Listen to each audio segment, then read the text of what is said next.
Hey, JB, hope you're doing well. I know you spoke. Nice to see you. Hope you're doing well too. I'm doing great. I know you spoke maybe last week about wanting to keep PJ more at the center position or not taking him away from playing at the center position. How do you feel like you've been able to balance keeping him there and then keeping Cody and Biz in the rotation the last few games? Yeah, it's been a challenge, Sam. PJ's been good at the 5, and I have to find more minutes for him there. I like Biz, I like Cody, and that's the great challenge here. So we'll figure it out, but I need to find PJ more minutes at the 5. Let's go to Richie Randall. Hey, JB, this is Richie of the Buzzbeat podcast. Your team did a good job on the offensive glass on Wednesday. I think you guys had like 25 second chance points. Will crashing the offensive glass be a point of emphasis tonight, even though you've admitted that getting back on defense has been a struggle of yours? And how do you balance that transition defense and crashing the glass? Well, I think it's, we have to be opportunistic there, Richie. I mean, when you shoot 41%, you're going to have to find other ways to make up for it. And as you know, we're not shooting the ball at an extremely high level right now. We're going to have to find other opportunities to score.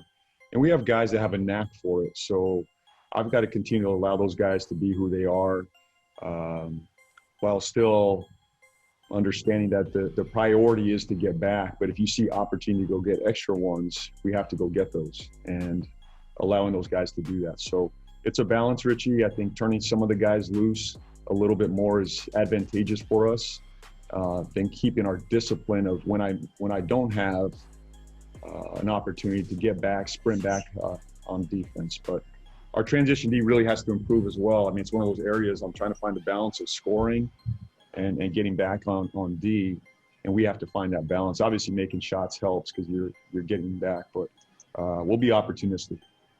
Thank you. Yeah. Let's go to Jeremiah Johnson and then Richard Walker. Thanks for the time, Coach. When you watch the Pacers and you see Domantas Sabonis set screens, are there some similarities to what Cody Zeller does, and would you rank them as maybe two of the best in the game at that skill? No question. I mean, it's a undervalued skill. Bigs that can set screens and free up their guards to make plays. And, Zeller's done this for a number of years. I think Kemba Walker, that was his best friend. He would free him up a ton, and Cody's continued to do that for our guards. So two elite screen setters. It's a skill that's very undervalued in our league today. Let's go to Richard Walker. Richard Walker, CarolinaSportsHub.com. In a normal season, in January, heading into February, we'll be talking about the rookie wall. Certainly, Lamelo Ball is a 19-year-old guy. How do you manage keeping him away from the rookie wall as well as keeping him in your rotation and getting maximum performance out of him? Well, LaMelo's going to stay in our rotation. He's not going anywhere. We just do it one day at a time.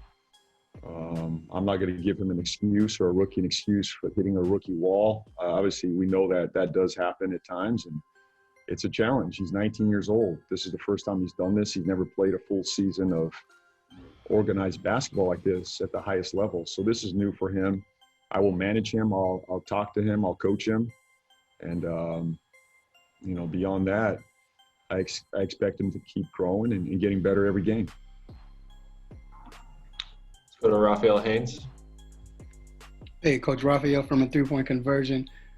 Coach, you spoke about Cody Zeller coming into the lineup and, playing with your lineups and your rotation. Now that you added Malik Monk to the rotation, is it a good problem to have, or if it's not a problem, but is it good to have where you're now have this, have many guys playing a rotation trying to find minutes, like you just spoke of PJ Washington, or is this what you wanted as far as having a plethora of guys coming in a rotation, fighting for minutes or playing for minutes?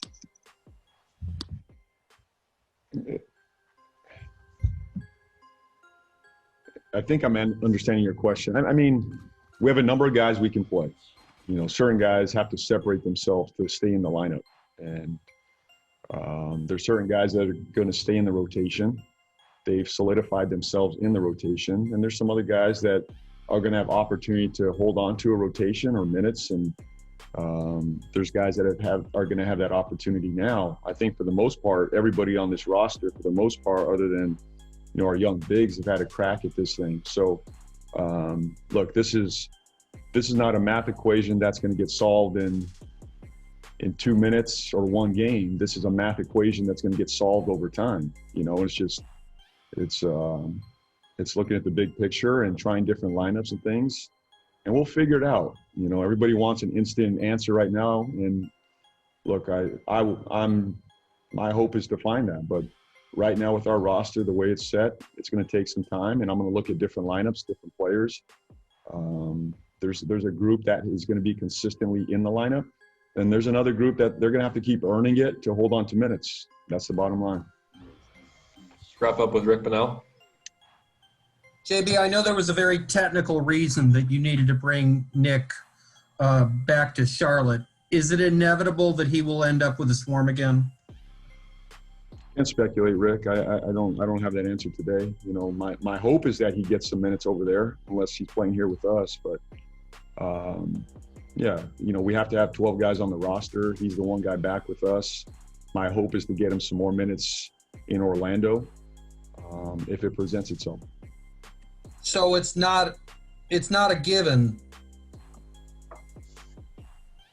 I'm asking because it seems like Jalen has been part of that equation, and then and you left him there, and it's fine if you don't have an answer for this, but it just seems like, I guess what I'm asking is, it seems, considering the function of the Swarm, I'm not trying to put words in your mouth.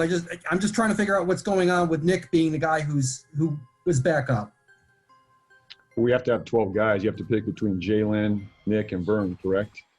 So, we brought Nick back, and the hope is Vern gets some run there and Jalen gets some run there.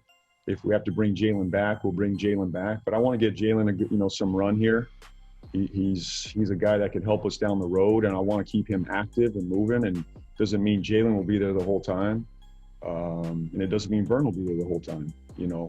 So this is how we're going to start, Rick, and then we'll adjust from here. But I'd say there's a good chance that Nick finds his way back to Orlando. That's my hope.